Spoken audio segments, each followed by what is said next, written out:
این پزشک آمریکایی میگه برای درمان دیسک کمر اصلا نیازی به جراحی نیست.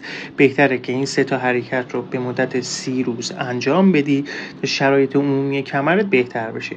برای حرکت اول روی زمین دراز بکشید، پاهاتون روی دیوار باشه، زانوها موازی هم و به صورت آهسته به سمت چپ و راست حرکت داده بشه.